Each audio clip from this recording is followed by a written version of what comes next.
Good morning, good evening, good whatever time you find yourself listening to this recording. Welcome to this presentation on one of the 4 webinars on confidence building held in May 2023 by Openyu Creativity Consultants. This topic is What If, where we were talking about possibilities to explore. Do we give ourselves possibilities to explore? The webinar has already been held as in the 3rd week of May. So this is a summary for people who might have been interested but could not attend. The structure of the webinar was like this. We talked about dreaming versus daydreaming. We asked people about their heart's desires, and what a wonderful session that was. We spoke about the negative what ifs. The what ifs people ask in a negative light. We also spoke about the positive what ifs and my favorite, the possible what ifs. So I hope you are ready to hear a little bit about what we shared on the day. The first question I asked people was, what's the difference between dreaming and daydreaming? Of course, people spoke about the unconscious and conscious state in which one happens and the other doesn't. So dreaming happens in an unconscious state where your mind is transported to another place. You see something, you hear things, or you experience an event in your sleeping state. Whereas daydreaming occurs whilst you're wide awake. And yes, you might drift off in your thoughts, but you will be fully awake. However, when I asked, I was not asking about that type of dreaming. I was asking in terms of goals and wishes and desires. So the definition that I thought was best was a dream is something that you can put into action to achieve a certain goal in the near or later future. So a dream is something that you long for, something that you want and desire, but you work towards it. Whereas a daydream is fanciful imagination that can take place anywhere, where someone can imagine something, but it's not really anything that they would put into action. So as said earlier, the critical factors of a dream, what separates a dream from a daydream is, number one, it drives one to work. And yes, I know work is a dreaded word in the 21st century. People say work smart, don't work hard, but it is a combination of the two. A dream keeps you going. So it's dreams that make people creative, that get people thinking, what do I need to do next? Or even gets them to just get out of their beds and go for it. And dreams can be frightening. I'm reminded of a quote by Ellen Johnson Sirleaf, the first female African president. She was also the president of Liberia. She said, if your dreams do not scare you, they're not big enough. Think about it. Then with daydreaming, it's really usually done in momentary position of joy and comfort. Generally, you can daydream when things are okay, but it also brings that certain joy and comfort. And then it's a form of escapism where someone can sort of leave their space, their current space, and go somewhere. And daydreams are fleeting. They come to go, but they always make you feel good. So I also ask people, in your heart of heart, what are your desires? And these are your desires, not other people's desires, without other people's voices or influence or family and friends or society at large. What would bring you a feeling of contribution to society, to the world, or that feeling of meaning and purpose? What can bring you a sense of belonging and finally a sense of accomplishment? At this point, I think if you're listening to this as a summary, you may also take out your notebook and write down those heart's desires that you have for contribution, meaning and purpose, belonging, or accomplishment. Now, moving on to the negative what ifs. So we spoke about that there are different types of what ifs, but we started with the negative. And we looked at them in terms of past, present, and future. So the first type of negative what if people ask are the regretful ones, the ones filled with regret. What if I had not done this? What if I had not thought this? What if I had not gone there? Those sort of questions. And I always ask, if nature changes form accordingly, why do human beings hold on to the past instead of adjusting accordingly too? So, for example, rain falls from the sky in a liquid form and returns as gas. Same rain.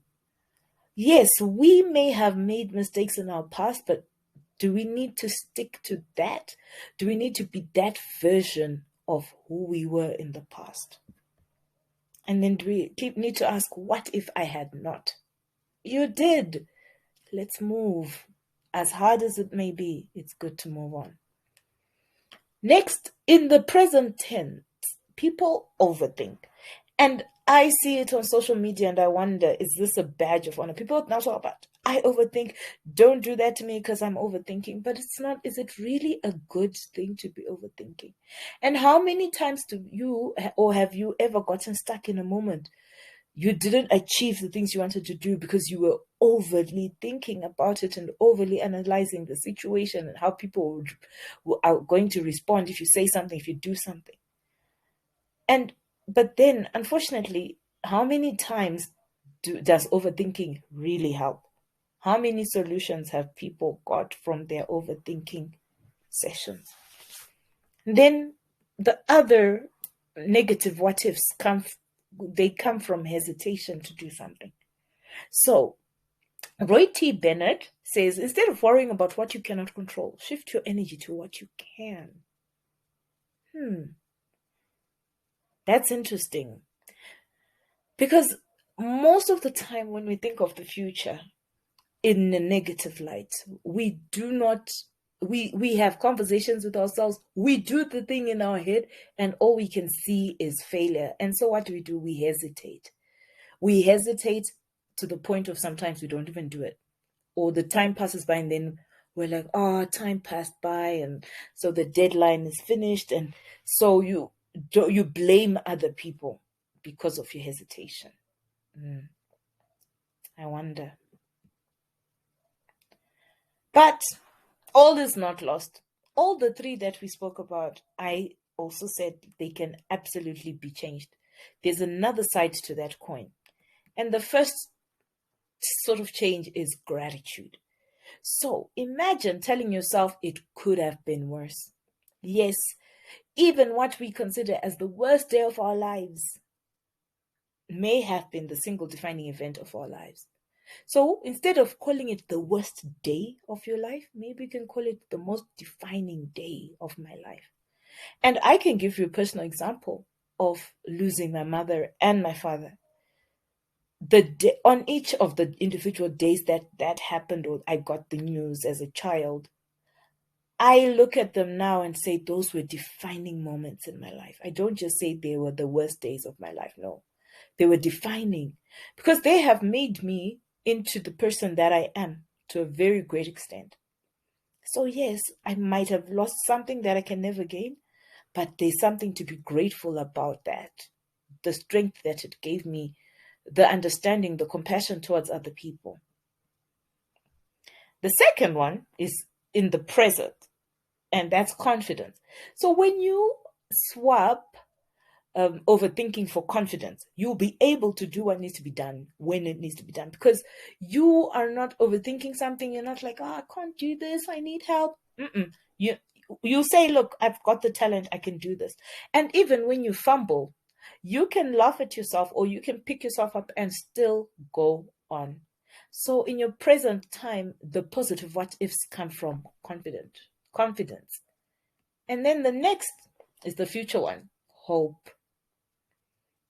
And when we talk of hope, we say it is looking forward with optimism and faith that whatever happens will be in your favor. So hope is not only about, oh, Things are going to be perfect for me. Things are going to be right. What I want is going to happen. What I pray for is going to be answered. What I've worked for is going to materialize. The relationship I've invested in is going to last forever. Mm-mm. When you have hope, you say, I hope, yes, this works out. But even if it doesn't, I will have a lesson from it. I'll be able to carry the memories with joy, with a smile in my heart. I will be able to laugh about it. Yes. And sometimes hope might be very difficult to get from your inner self. So, when you can't feel hope in your own heart, I suggest you outsource it. Get friends, make a community that always keep you in a hopeful state of mind. So lastly, I shared this to the groups, to the WhatsApp group. If you have interest in joining our WhatsApp group, please send me an email or go to our openyoucreativity.org website. The link to our WhatsApp group is there. And I shared this possibilities of what ifs. So what if you try something new? What if I changed my view about a certain topic, subject?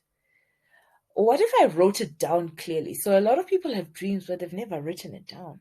You don't have to say it on the mountaintops. Just write it down. Make a proper concept note or business plan, whatever you might want to. What is your what if that you want to write down? Or what if I believed in myself? And this is the biggest what if. Because a lot of people just would easily not believe in themselves. It seems like it's an easy option, but to me, it doesn't make sense. Or you can say, what if I let that one thing go?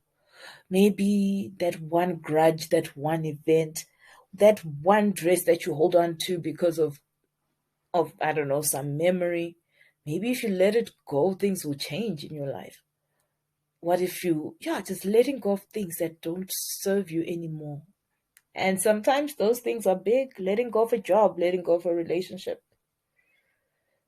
romantic or otherwise.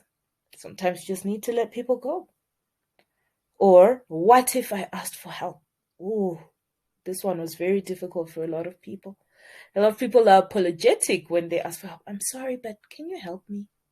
But can we not learn to be more vulnerable and understand that everyone has their limits, that you yourself have limits? What if? So I leave you today with that. And I can't wait to see you at the last confidence building webinar that's on Saturday, the 27th of May, 2023. And that one will be talking about being your authentic self. Whoa. I know this is a topic that's really popular in the 21st century, but we're going to really explore it. And if you want any information, please feel free to send any questions to openyoucreativity@gmail.com. I will definitely answer you within 24 hours. Or if you want to know more about what we do at Open Your Creativity Consultants, just head on over to our website, www.openyoucreativity.org. Love and light from my heart to yours. Bye.